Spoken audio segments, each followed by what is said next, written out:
Praise God. Hallelujah. May munta gitson. Okay. So,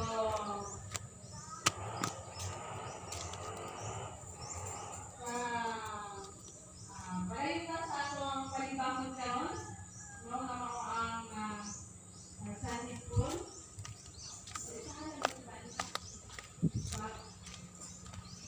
Okay, so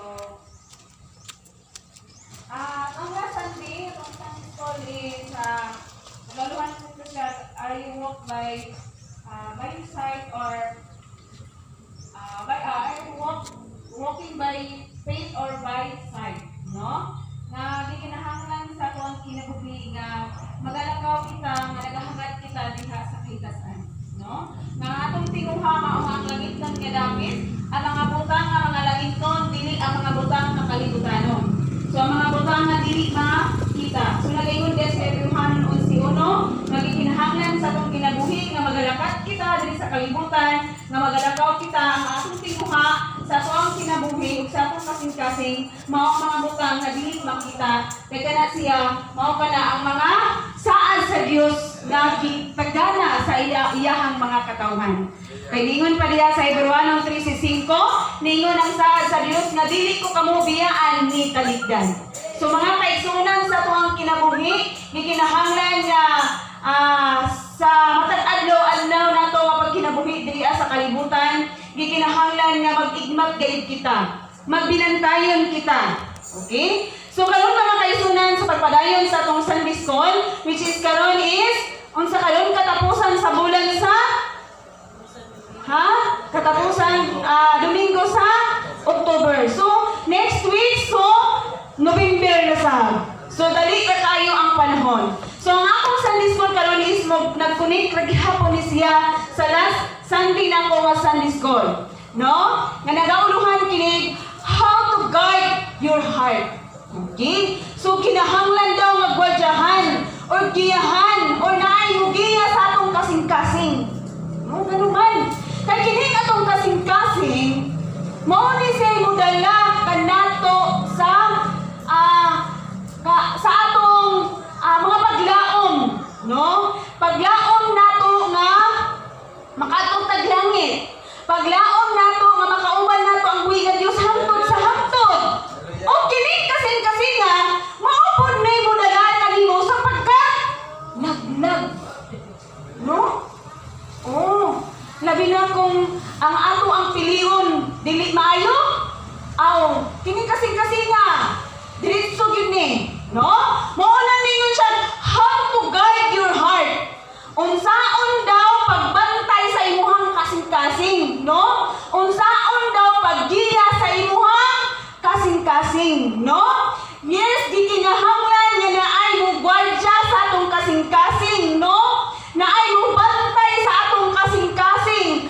Tungod kay gikinahanglan nga unsa man ato gyud makapot ang paglaom nga mao ang saad sa Dios nga gihatag o gitagana sa iyang mga katawhan, no? Dili ta mahiwi ang atong dalan, no? Ano gikinahanglan nga ang saon daw nato ni siya set your mind on things above, no? Gikinahanglan daw nga siya let Christ rule your heart, mo. Ningon nga gikinahanglan nga tugutan nimo sa imong kasing-kasing nga ang Ginoo mo'y magbuhat sa imong kinabuhi, sa imong kasing-kasing. O unsa man ningon siya nga set your mind on things above, nga gikinahanglan nga nakatuon, nakatutok ka sa mga butang nga naa sa kahitasan. No? Dili sa mga butang nga niyaring kalibutana. No? Mauna siya nga imuhang magiyahan ang imuhang kasing-kasing. No? Naay mo guard, naay mo gwardya sa imuhang kasing-kasing. Siya nga, di siya, but why should I? No? Pero nga naman, nga gikinahanglan man jud nako ni, nga naay mo giya sa akong kasing-kasing. Oh? But why should I? Di siya? Okay, ningon diri sa Proverbio. Di siya, Proverbio 4:23. Above all else, guard your heart for everything you do flows from it. No?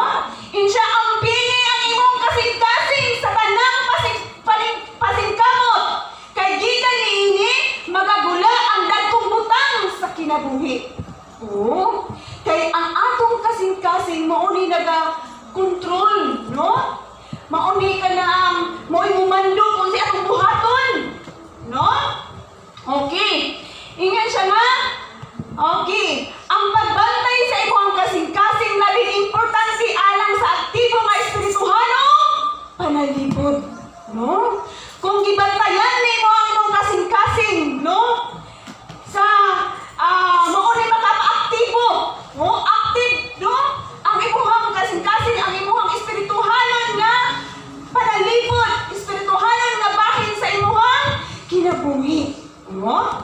Magsugod kini una sa pagtugyan sa imong kasing-kasing sa Dios. So gikinahanglan na sugdan nimo sa pagtugyan sa imong kasing-kasing dito sa atong buhi nga Dios. Mo bitaw nang mag-ampo ka pag naa kay pangayoon, itugyan gid nimo tanan, no? Imong kasing-kasing imong hunahuna nakatuon gid diha, no? Kang Hesukristo, no? Pero diri sa kalibutan nagbaha og mga mangitngit nga mga tentasyon, no? Ayaw gayud hatagi og paagi nga mga kita ang kaaway sa pagsulod sa imong kasing-kasing. Oh, dili gid nato hatagan og lugar ang kaaway nga mosulod sa atong kasing-kasing. Moy nga siyang how to guard your heart. Oo, unsaon na pagguardya sa atong kasing-kasing, no? Iyon siya nga. Ha? Bitaw, tinuod na.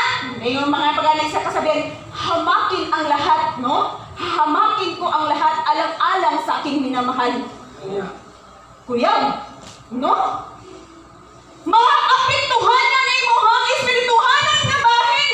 Tungod lang sa imong hinigugma. Pagkapait sa kinabuhi. No? Biyaan na ko ang akong ibarugan na kamatuuran tungod lang sa kanang hinigugma nimo. Tungod lang sa pagbati sa imuhang kasing-kasing. Mao ganing gingon, how to guard your heart.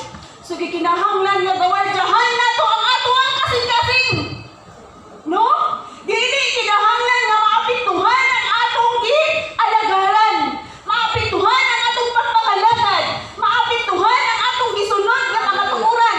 Tungod lang sa atong kasing-kasing. Oo, ingon ana, no?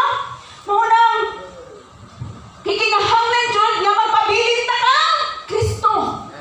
Inana atong buhaton. Bisag na ay mga tentasyon sa atong kinabuhi. Atong bantayan nga magpabilin sa gihapon sa kanunay si Kristo sa atong kasing-kasing. Oo.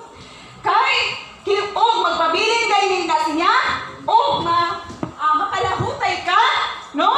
Kana mga kaigsunan which is nakagamot gyud si Kristo sulod sa imong kinabuhi. Amen? Okay. So dahil diba ka paagi, no? Nga unsaon pagwardya sa ato ang kasing-kasing, no? Ang unsaon nga magpabilin ta diha kang Ginoong Hesus. Unsaon nga malikton ta sulod sa mga tentasyon diri sa kalibutan, diri sunod sa ato ang kasing-kasing, no? Okay. One yung diri, guard your intake, which is bantayi ang imong ginasulod, no? Ginasulod sa imong kasing-kasing. Oo. Kung unsay isulod nimo sa imong kasing-kasing, dapat bantayan na nimo. Oo. Mao na siya. Kay niingon diri sa Salmo 101:3, I will not sit before my eyes anything that is worthless.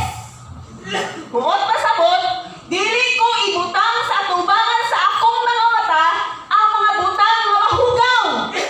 Gidumtan ko ang buhat ni atong mga nanghisalaag kini dili makaipon kanako. So buot pasabot, kay nakita man nimo ang mga butang nga dili makaayo mosulod kini sa akong kasing-kasing, ayaw pagbuhata. Kay kana dili makaayo. Makabalugan ita, makanangbutangan.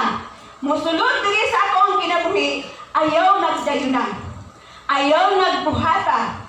Kay kana siya makadaot sulod sa imuhang kasing-kasing. Amen? So niingon siya nga, gwadyahan ang mosulod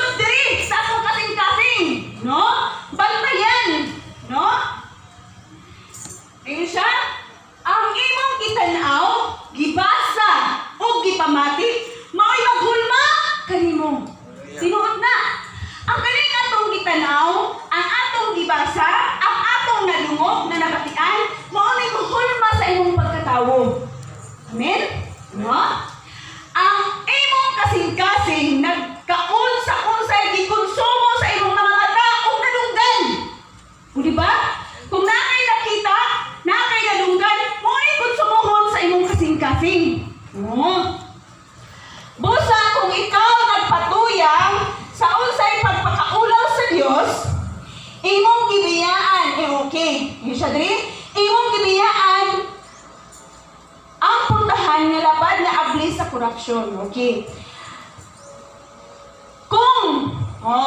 Ingon siya diri nga, kung gibiyaan nimo, kung nagpatuyang ka sa pagpakaulaw sa Dios, gipasulod nimo sa imong kasing-kasing ang mga dili maayong mga buhat. Imbis kay okay ang relasyon nimo sa Dios, lapad ang imong puntahan paiyon sa langit, no? Abli siya kaayo, apan ikaw mismo mao'y nagkurap sa imong kaugalingon, no?